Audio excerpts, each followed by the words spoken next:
हिंदुस्तान में एक वैज्ञानिक है, उसका नाम है डॉक्टर एपीजे कलाम। डॉक्टर एपीजे कलाम को इस साल भारत रत्न मिला है और डॉक्टर एपीजे कलाम हिंदुस्तान के जिंदा रहने वाले वैज्ञानिकों में इस समय सबसे ऊपर के व्यक्ति हैं। आपको मालूम है डॉक्टर कलाम की पूरी शिक्षा तमिल में हुई है, अंग्रेजी उन्होंने पढ़ी नहीं है। बहुत वर्षों के बाद उन्होंने थोड़ी अंग्रेजी पढ़ी है काम चलाने के लिए। बचपन से उनकी पूरी शिक्षा उनकी मातृभाषा में हुई है। वो तमिल अच्छी जानते हैं, मलयालम अच्छी जानते हैं और हिंदुस्तान में आज वो सबसे ऊंची श्रेणी के वैज्ञानिक हैं जिनको भारत रत्न मिला। दुनिया के ऐसे तमाम वैज्ञानिकों के मैं उदाहरण दे सकता हूं। आइंस्टाइन, अल्बर्ट आइंस्टाइन सारा का सारा काम अपनी मातृभाषा में करता था, जर्मन में, और इसलिए इतना बड़ा बना। फ्रांस में एक वैज्ञानिक था मैक्स प्लैंक, जिसकी थ्योरीज हमारे जैसे इंजीनियर्स को पढ़ाई जाती थी जब हम पढ़ते थे। मैक्स प्लैंक की पूरी शिक्षा फ्रेंच भाषा में हुई थी। तो हम लोग जो अपने मन में गलतफहमी पाल कर बैठे हैं कि हमारे बच्चे अगर अंग्रेजी में नहीं पढ़ेंगे तो उनका विकास नहीं होगा, मैं आपको इसके उल्टी बात कह रहा हूं कि अगर आपके बच्चे अंग्रेजी में पढ़े तब उनका विकास नहीं होने वाला, वो गधे बन जाएंगे, विनाश होगा। हम लोग क्या कर रहे हैं, अपने बच्चों को कॉन्वेंट में भेज भेज कर गधा बना रहे हैं। गधा जानते हैं क्या होता है?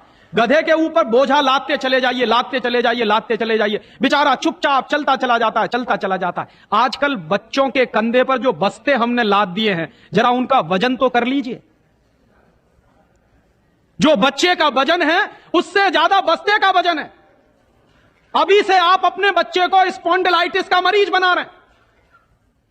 जितना वजन उसका कंधा ढो नहीं सकता, उससे ज्यादा वजन उसके कंधे पे लटका हुआ, और बेचारा वो बस्ता लेके जाता है, लौट के आता है।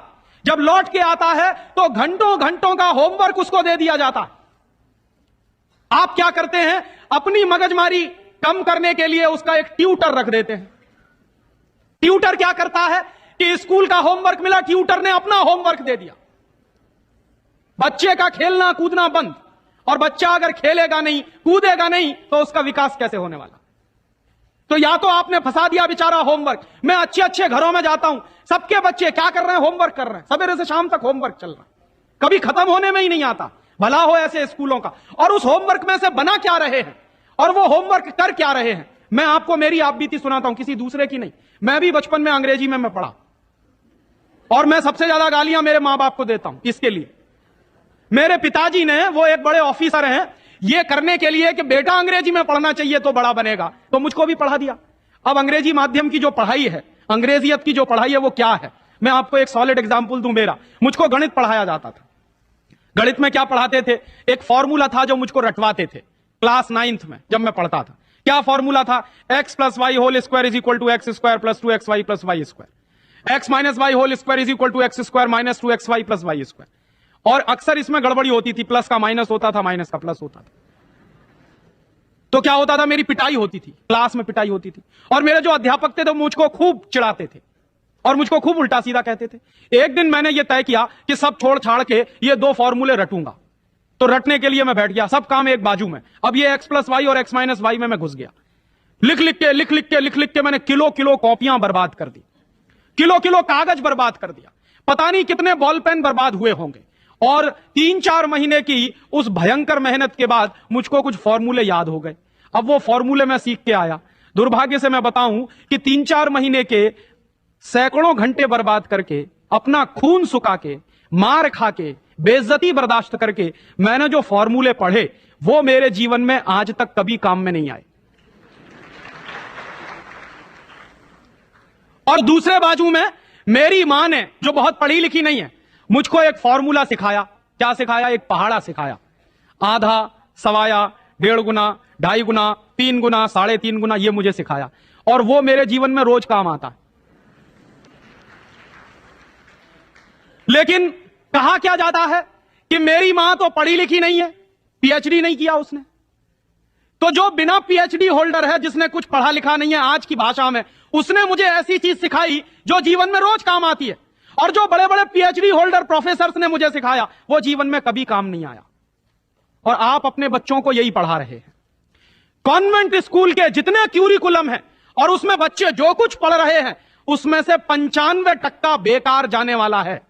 उस 95% का उनके जीवन में कभी कोई इस्तेमाल होने वाला नहीं। ये आप कहिए तो मैं जहां कहिए वहां लिख कर दे दूं, क्योंकि मैं भुगत चुका हूं इस बात को। और वो जो 95% आप पढ़ा रहे हैं, आपके बच्चे के अगर काम नहीं आने वाला है, तो उसके लिए आप लाखों रुपए बर्बाद कर रहे हैं, करोड़ों घंटे बर्बाद कर रहे हैं। उस बच्चे का मन मस्तिष्क आपने दबा दिया है होमवर्क के नीचे। झूठी शान और प्रतिष्ठा में आप अपने बच्चों को गधा नहीं बना रहे हैं तो क्या बना रहे हैं?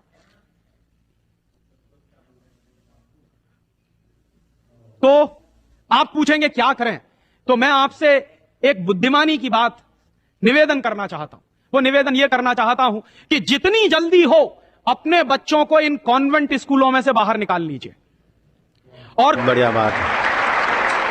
ये कॉन्वेंट स्कूल में इसलिए भी भेजना बंद करिए कि भारतीय संस्कृति में पिता सिर्फ एक होता है, लेकिन कॉन्वेंट स्कूल में एक फादर भी होता है। इस बात की गंभीरता को समझिए कि भारतीय संस्कृति में पिता एक ही होता है, लेकिन कॉन्वेंट स्कूल में जब बच्चे जाते हैं तो एक दूसरा फादर भी होता है। तो पिता के साथ ये फादर कहां से आ गया? और अगर पिता के साथ फादर आ गया तो पता नहीं क्या क्या आ जाएगा आपके घर में। हां, यह मैं चेतावनी के रूप में कह रहा हूं आपसे।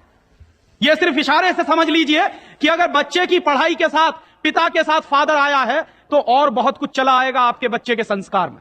और कहीं ऐसा ना हो जाए कि आपके देखते देखते आपका बच्चा क्रिश्चियन ना बन जाए, ईसाई ना बन जाए। इसलिए मैं आपसे एक निवेदन तो यह करने आया कि जितनी जल्दी हो कॉन्वेंट स्कूलों से बच्चे निकाल लीजिए। और एक दूसरा निवेदन और करने आया हूं, जितनी जल्दी हो कॉन्वेंट स्कूलों को डोनेशन देना बंद करिए। हमारा हजारों हजारों रुपए का डोनेशन कॉन्वेंट स्कूलों में जाता। एक बच्चे का एडमिशन कराना है तो वो कहेंगे बिल्डिंग फीस दे दो, वो कहेंगे डोनेशन दे दो, वो कहेंगे इसकी फीस दे दो, उसकी फीस दे दो। और रोज रोज कोई ना कोई मांग चढ़ी ही रहती है। आज फलाना डे, आज धमाका डे, आज ये ले आओ, कल वो ले आओ। बर्बादी हमारी, माने हम हमारे दुश्मन को अपना पैसा दे रहे हैं। दुनिया में ऐसे बेवकूफ लोग मैंने कहीं नहीं देखे जो अपने दुश्मन को अपने घर का पैसा देते हो। आप जानते हैं कि कॉन्वेंट स्कूलों में से निकलने वाले बच्चे भारतीय संस्कृति के विरोधी होने वाले हैं और उनको यूरोप की संस्कृति सिखाई जा रही है। उसके लिए पैसा हम खर्च कर रहे हैं अपने हाथों से। तो भगवान के लिए, भारतीय संस्कृति को बचाने के लिए अपने बच्चों को कॉन्वेंट में से बाहर निकालिए और अपने बच्चों के नाम पर ये उनको जो डोनेशन दे रहे हैं आप कॉन्वेंट स्कूलों को, वो बंद करिए। और मैं आपको पूरे विश्वास से ये कहना चाहता हूं कि आपके बच्चे अगर मातृभाषा में पढ़ेंगे तो सबसे ज्यादा विद्वान बनने की क्षमता है उनमें। और ये क्यों है? दुनिया के सारे मनोवैज्ञानिक एक ही बात पर अब पहुंचे हैं, जो बात हमारे लोग बहुत पहले से कह गए। अभी यूरोप के लोग आज उस निष्कर्ष पे पहुंचे। क्या कहते हैं? बच्चा अगर मातृभाषा में पढ़ता है तो उसको जो सुविधाएं मिलती हैं, जो फायदा होता है, वो दूसरी भाषा में नहीं मिलती। जैसे उदाहरण के लिए मैं आपको बताऊं और आप इसको प्रयोग के रूप में करिए।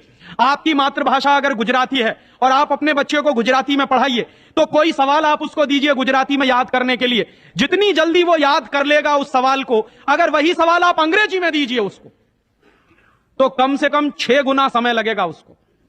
अगर वो 1 घंटे में गुजराती में कोई चीज याद करेगा तो 6 घंटे लगेंगे उसको अंग्रेजी में याद करने के लिए। और अंग्रेजी में भी उसको याद नहीं होगा, वो रटेगा पोपट की तरह से। जैसे पोपट होता है ना, रट लेता है, वैसे ही रटेगा। और रटने के बाद क्या करेगा? इम्तिहान में लिख कर आएगा। इम्तिहान में लिख कर आया, उसके 2 दिन बाद पूछिए कि तुमने परसों क्या लिखा है, उसको कुछ याद नहीं। ऐसे ज्ञान का करेगा क्या वो? जो ज्ञान उसको 2 दिन भी याद न रहे, जो जानकारी उसको 2 दिन भी याद नहीं रहने वाली, उस जानकारी का वो अपने जीवन में करने वाला क्या है? और इसके दूसरी तरफ आप ये करके देख लीजिए, छोटी छोटी कहानी, छोटे छोटे किस्से, छोटी छोटी कथाओं के माध्यम से, मातृभाषा के माध्यम से आप उसको कोई बात सिखा दीजिए, वर्षों वर्षों जिंदगी भर उसको वो बात याद रहेगी। मुझे भी याद है, मेरी दादी मां ने कहानी के माध्यम से जो संस्कार मुझ में दिए हैं वो अभी भी मुझे याद है। लेकिन मेरे स्कूल में जो संस्कार मुझे दिए गए वो मैं भूल चुका हूं, क्योंकि विदेशी भाषा में मैंने लिए। तो ये खराब होता। और एक इसी के साथ एक आखिरी निवेदन कि अंग्रेजों ने जिस तरह से बर्बाद किया है भारतीय समाज को, कम से कम अब अगर हमको ये चेतना आती है तो इसको हम बचाएं। मुझे लगता है कि सबसे बड़ा काम और सबसे पहला काम कॉन्वेंट स्कूलों के बंद कराने का, और वो हम सब मिलकर ही कर सकते हैं, अकेला कोई नहीं करेगा। अगर हम सब कॉन्वेंट स्कूलों का बहिष्कार करने का संकल्प ले लें तो फिर से नए गुरुकुल खड़े हो सकते हैं। जो दान आप कॉन्वेंट स्कूलों को देते हैं, वो दान अगर गुरुकुलों को मिलना शुरू हो जाए तो गुरुकुल चलने भी शुरू हो जाएंगे, उनको प्रतिष्ठा भी मिल जाएगी, उनको सम्मान भी मिल जाएगा। अगर हमारी गलती से बर्बादी आई है तो वो गलती आज हम सुधार लें। और ऐसे ही एक दूसरी आखिरी बात कि अंग्रेजियत हमारे मन में बहुत गहरे घुस गई है, और ये अंग्रेजियत जो होती है बहुत खराब होती है।